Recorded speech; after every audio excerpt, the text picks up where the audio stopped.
Wait, macam mana aku boleh teka semua benda dengan betul lah? Dekat Twitter pula tu.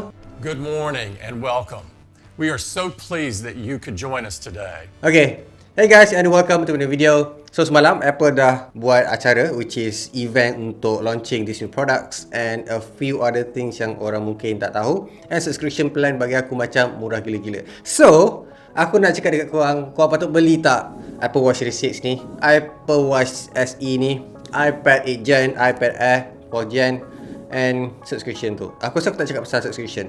Alright, Apple dah release a new Apple Watch Series 6, tapi this is the first time Apple tak launch alongside dengan iPhone, which is sebelum ni mereka always launch device baru and Apple Watch baru dekat alongside iPhone. Rasa macam sedih sikit. Mungkin sebab kita memang takkan dapat iPhone 12. Mungkin iPhone 12 ditangguhkan. Okay, bagus juga actually. So, jimat duit aku. Okay, untuk Apple Watch Series 6, aku actually suka bila ada blood oxygen sensor yang ada dekat Apple Watch Series 6. Technically, benda ni paling major yang ada dekat Apple Watch Series 6 kalau pakai Apple Watch Series 5. Sebab kalau tengok tak ada banyak perubahan pun. Kecuali apa yang aku suka dengan Apple Watch Series 6 is the choice of colour. Sebab kalau tengok dia punya, this is the first time juga Apple buat product red dekat Apple Watch. Tak silap sebelum ni ada, tapi just untuk pergelangan ataupun tali jam je. Untuk Apple Watch tu sendiri memang tak ada. So this time is still new untuk Apple Watch Series. And jangan lupa juga dia punya warna gold, warna biru, warna merah, tapi tak ada warna hijau. Tu yang aku pelik. Sebab yelah, untuk aksesoris macam jam ni bukan semua boleh masuk dengan warna hijau. So make sense Apple buat warna biru and warna merah. Tu pun bagi aku macam still susah jugalah nak masuk dengan pakaian and everything. Nampak casual especially. Okay Fazli, blood and oxygen sensor ni actually buat apa sebenarnya? Okay, just basic thing is dia boleh baca oksigen dalam darah korang. So boleh tengok macam mana korang punya respiratory punya ni ataupun paru-paru korang boleh serap oksigen dengan bagus ataupun tak. Tapi benda ni bukan medical monitor. So benda ni actually tak valid untuk pergi dekat doktor. So apa yang dia buat hanya untuk tujuan boleh kata well-being saja. So macam kalau korang punya oksigen level low, dia tak akan bagi tahu alert, dia tak akan call ambulance, tak akan call family and everything. Sebab dia tak berfungsi macam fall detection ataupun heart rate sensor tu. So benda ni korang tak perlu risau kalau macam tiba-tiba oksigen level korang jatuh. And bukan untuk tujuan medical macam aku cakap. Alright, dah clear dah. And then benda kecil-kecil macam sleep tracking dah ada officially dekat Apple Watch Series 6. Brighter display 2.5% kalau tak silap. Benda kecil-kecil ni actually makes a huge difference compared to macam Series 5 contohnya lah. Yes, benda paling exciting bagi aku adalah sebab benda ni akan bagi competition yang boleh kata sengit lah bagi aku, is Apple Watch Series SE. Aku actually tak tahu nak panggil apa, just Apple Watch SE je. Sebab kalau tengok kita ada Series 1 sampai 6, tiba-tiba macam kamu siapa? Apple Watch Series SE ni, apa yang aku patut panggil? Standard Edition, Standalone Edition, entah, tak tahu. Kalau ikutkan dia macam lebih kurang dengan iPhone 6. Sebab dia macam bila ada Series 6 dah ada iPhone SE. Okay, aku rasa tu macam aku punya random conspiracy je. Okay, ignore that. So, basically dekat Apple Watch Series SE ni, okay, Apple Watch SE lah aku panggil dia dah ada macam parental control. Actually, untuk parental control ni ada dekat dua device ataupun dua watch, iaitu Apple Watch Series 6 and Apple Watch SE. Kalau korang beli Apple Watch Series 3 contohnya, korang takkan dapat parental control ni. So, jangan lupa beli Apple Watch SE kalau nak monitor korang punya anak-anak. Sebab tu je yang boleh monitor. Kalau device lain, dia tak compatible. So, take note guys. Tunggu jap. Apa beza dengan Apple Watch Series 6? Kalau tengok dekat dia punya design, sama je kot. Digital crown, butang ni, nak suruh Siri and everything, sama je. So, apa beza? Okay, kalau tengok dia punya design, actually, yelah 100% sama kan. Tapi, dia punya features and hardware dia lain. Sebab dia pakai processor previously, which is S5. And walaupun dipakai screen size dia sama, tapi dia tak ada feature always on display. Apple Watch SE should last longer daripada Apple Watch Series 6. Tapi Apple tak cakap macam tu. So, apa lagi yang bezanya? Officially juga Apple dah buang ECG reading dekat Apple Watch SE. Okay, sebab apa dia buang? First of all, dia perlukan satu pengesahan daripada Jabatan Kesihatan each nation, each negeri. So dekat Malaysia memang tak ada. Orang macam komplain lah, kenapa aku beli hardware yang tak boleh nak activate dekat negara aku? So macam membazir lah, aku bayar RM1,700, padahal benda tu just 1,100 je kan kalau nak diikutkan bila tak ada ECG tu. Lagipun di disable, aku beli macam tak boleh nak activate. Macam mana ni Apple? Banyak orang komplain. Aku pun dah cakap awal-awal dah dulu dah.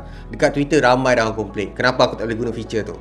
And abang aku actually tanya, dia nak beli Apple Watch Series 5 tu sebab dia nak ECG reading tu. Aku cakap, nope, kau just beli Apple Watch Series 4 je. Tak ada function nak beli Apple Watch Series 5 just for the ECG. Sebenarnya korang perlu tahu juga, Apple Watch SE ni dia tak ada material mahal macam stainless steel. Sebab kalau dia letak stainless steel dekat SE, harga mestilah macam sama dekat Series 6 kan. Better aku beli Apple Watch Series 6 je daripada aku pakai yang murah ni. Okay, apa benda yang buruk lah dengan Apple Watch baru ni? Bukan buruk, tapi caveat, something yang kita missing is, kali ni Apple dah tak letak charger dekat dalam kotak Apple Watch baru ni. Okay, tak ada hal lah kan. Dia nak save the environment, kata je kan, save the turtles, save the trees, save the earth. Tapi kan, dia kata Apple Watch series baru ni dah support fast charger tau. Dia akan lagi 20% lagi laju. So macam, kau cakap boleh charge laju, tapi kau tak bagi charger. Masuk akal ke tak apa? Ya Allah, macam mana dia boleh buat decision macam tu? Okay, the main reason is untuk save the environment. Tapi masalahnya harga dia tak kurang kot. Macam mana ni? Rasanya aku akan beli Apple Watch Series 6 ni kalau aku betul-betul nak choice of colour macam warna biru ke warna merah ke kan. Sebab bagi aku warna tu macam lawa gila-gila. Tapi tak sure kena tak dengan tangan aku and baju aku sendiri. Ya, yang tu aku tak boleh sure sangat. Oxygen and blood sensor tu bagi aku macam it's a nice add-on, tapi bukan satu keperluan untuk aku sendiri beli untuk guna. Okay, next is iPad. Korang dah tahu kan iPad macam mana, so aku tak perlu nak terangkan. Tapi this is the first time Apple launch prosesor baru tak ada dekat iPhone, which is patutnya A14 Bionic ni ada dekat iPhone 12. So where's the iPhone 12 Apple? Is iPhone 12 is cancelled tapi ada dekat tangan aku ni. Macam mana ni Apple?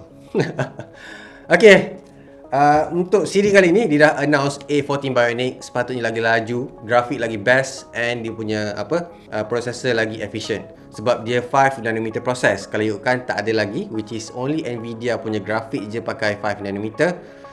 Big clap untuk Apple sebab boleh buat dulu daripada Snapdragon. Tapi kau nak laju-laju pergi mana Apple? Kalau multitask tu macam tak efficient sangat dekat iPhone kau. Okay, untuk iPad memang function sangat-sangat sebab dia ada multitask, dia ada banyak layer and everything. So a good news untuk Apple launch dekat A14 Bionic dekat iPad. Benda yang buat aku excited gila dekat iPad baru ni is dia punya Touch ID. Actually aku dah tengok banyak rumors, tak ada satu pun cakap pasal Touch ID tau. So Apple sangat bagus, dia hype gila dia punya rumors, sebab kita dapat kesan macam mana Apple boleh letak Touch ID dekat power button ni. So kau perasan tak design iPad baru tu sama je dengan iPad Pro? iPad Air tu sama je dengan iPad Pro yang aku ada dekat sini, which is 12.9 inch. So adakah Touch ID akan datang dekat iPhone 12? Okay, first of all, dia design petak tau. iPhone 11, kalau korang tengok, ya Allah mana phone aku. Kalau korang tengok iPhone 11, dia punya design is curvy macam ni tau. Tapi rumours kita is iPhone 12 dia akan guna design petak. Sebab kalau tengok dekat power button ni macam tak sesuai dekat iPhone 12 sebab dia macam curve. Kalau dekat iPad ni dia punya buttons flat. So memang sesuai sangat-sangat kalau letak Touch ID. So mungkin iPhone 12 yang murah, which is iPhone 12 bukan Pro version, akan ada Touch ID. And not just that lah, kau mungkin nampak Touch ID, kita mungkin ada notchless design screen. Sebab bila dah ada Touch ID, notch ni mungkin akan hilang. So Apple mungkin matikan Face ID dekat siri baru dia orang. Itu aku tak pasti sebab dengan situation macam pandemic ni, Face ID is macam tak berguna langsung. So Apple mungkin letak dekat iPhone 12 yang murah-murah. Tak tahu. Tapi aku sure dia akan letak. Tengok lah macam mana. Alright, aku rasa tu je aku punya recap kali ni. Sebab aku excited nak kongsi dekat korang. Really excited actually. Sebab bila tengok tu macam this is something new. Sebab tak ada iPhone 12. Kita akan jangkakan mungkin by the end of this month. So, nantikan. Macam biasa guys, leave a like, subscribe. So, keep smiling and I'll see you guys on my next video. Bye! Alright. Sambung balik guna Pocophone F2.